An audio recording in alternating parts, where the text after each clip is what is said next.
Қайырлы күн достар. Бүгін сіздермен арнайы вафельницада пісірілетін осындай қытырлақ, дәмі нәзік, ерекше вафлидің рецептісімен бөліскім келеді.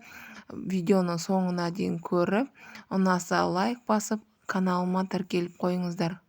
Вафлиді дайындау үшін бөлме температурасындағы сары май, жұмыртқа, қант, ұн қажет болады. Алдымен ыдысымызға сары май мен қантты салып, жақсылап ағарып көпіргенше миксерлейміз. Егер миксер болмаса, венчиктің көмегімен араластыруға болады. Вафли дайындаудың ешқандай қиындығы жоқ, тек арнайы вафельницаңыз болса болғаны.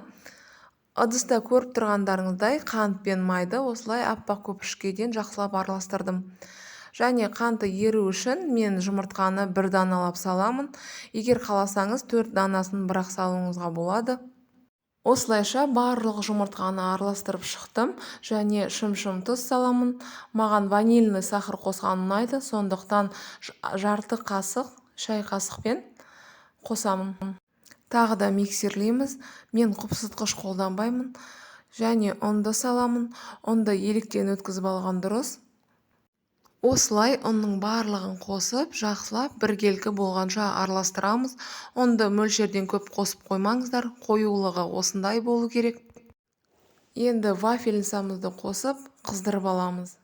Май ештеңке жаққан жоқпын, осылай бір ас қасықпен салып пісіремін.